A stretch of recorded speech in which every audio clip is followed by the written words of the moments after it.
Masa depan Jose Wilkson di Persebaya Surabaya ditentukan pekan ini, striker Brasil bakal didepak. Masa depan Jose Wilkson di Persebaya Surabaya bakal ditentukan pekan ini, striker asal Brasil itu terancam hengkang. Seperti diketahui, manajemen tim Persebaya Surabaya berencana melakukan evaluasi tim pekan ini. Tak hanya pemain asing, semua pemain lokal juga akan dievaluasi terkait penampilan dalam 3 seri BRI Liga 1 2021 yang telah berlangsung. Pemain asing yang menjadi sorotan saat ini adalah penyerang asing yaitu Jose Wilkson. Pemain berusia 29 tahun itu mengalami paceklik gol di seri ketiga BRI Liga 1 2021. Tercatat, Jose Wilkson hanya mampu mencetak 1 gol dari 5 pertandingan seri ketiga. Gol tersebut ia cetak ke gawang Madura United dari titik penalti di pekan ke-12 Liga 1 2021 pada tanggal 20 November. Gol dari Wilkson saat itu menjadi penentu kemenangan Bajul Ijo dengan skor tipis 1-0. Sementara dari segi total gol yang dicetak, Jose Wilkson sejauh ini mengemas 6 gol dari total 13 penampilannya. 3 gol dicetak oleh Wilkson lewat skema open play, sementara 3 gol lainnya dicetak melalui titik putih. Penampilan kurang tajam yang ditunjukkan oleh Jose Wilkson bisa saja membukakan pintu keluar lebih cepat dari Persebaya Surabaya. Terlebih, Persebaya punya waktu untuk bisa mencari striker asing baru seiring dengan dibukanya jendela transfer paruh musim BRI Liga 1 2021. Akankah Jose Wilkson hengkang, atau dipertahankan? Evaluasi tim, masa depan Jose Wilkson ditentukan. Manajer tim Persebaya Surabaya, Chandra Wahyudi menegaskan, pihaknya akan melakukan evaluasi meski sejauh ini Persebaya terus menunjukkan peningkatan performa. Tidak hanya pemain asing, manajer asal Bojonegoro itu menyebut, pemain lokal juga sama. Semua diputuskan pasca berkoordinasi dengan tim pelatih. Meskipun ia tidak memungkiri bahwa skuad yang ada saat ini cukup solid dan menjanjikan. Kami menilai semua pemain, sampai saat ini kami masih cukup puas dengan pemain yang ada, jelas Chandra Wahyudi. Tapi kami akan lihat perkembangan hingga jeda putaran pertama, yang jelas transfer beli pemain dilakukan sesuai kebutuhan tim, pungkasnya. Di sisi lain, pelatih Aji Santoso masih belum memberikan keputusan mengenai kemungkinan bongkar pasang pemain. Dijelaskan mantan pelatih timnas Indonesia itu, semua akan diputuskan setelah bertemu dengan manajemen akhir pekan ini. Belum meeting sama manajemen, nanti saya mau meeting sekitar hari Kamis dan Jumat, terang pelatih asal Malang ini. Sebagai catatan, Persebaya mengakhiri paruh musim BRI Liga 1 2021 dengan catatan manis.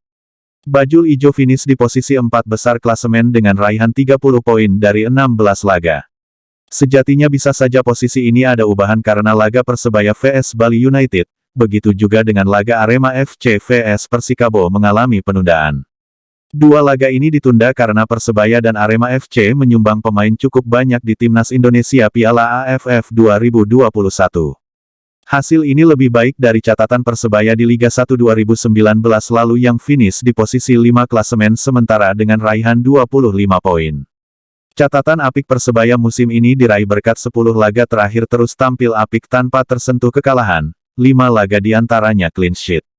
Awal musim Persebaya sempat terseok-seok dengan 3 kekalahan dari 4 laga yang dimainkan. Skuad polesan Aji Santoso sempat berada di belasan klasemen saat itu. Gerak Persebaya Surabaya di bursa transfer. Persebaya Surabaya mendatangkan 5 pemain muda usai dibukanya jendela transfer pemain BRI Liga 1 2021. Persebaya Surabaya memberi kesempatan sebanyak 5 pemain muda dari tim kompetisi internal usia 18 tahun untuk berlatih bersama dengan tim senior Bajul Ijo. Merapat ke agensi Egy Maulana Fikri, bocah ajaib Persebaya ini buka peluang berkarir di luar negeri. Adik Octavianus Fernando itu resmi bergabung dengan agensi Level Up yang juga menaungi Egy Maulana Fikri. Wonderkid Persebaya Marcelino Ferdinand, kini mulai mempersiapkan diri untuk mengembangkan kariernya sebagai pesepak bola profesional. Seperti diketahui, nama Marcelino Ferdinand tengah menjadi sorotan di Liga 1 2021. Dalam usianya yang baru menginjak 17 tahun, Marcelino Ferdinand sudah mendapat kepercayaan dari Aji Santoso untuk menjadi pemain inti Persebaya Surabaya.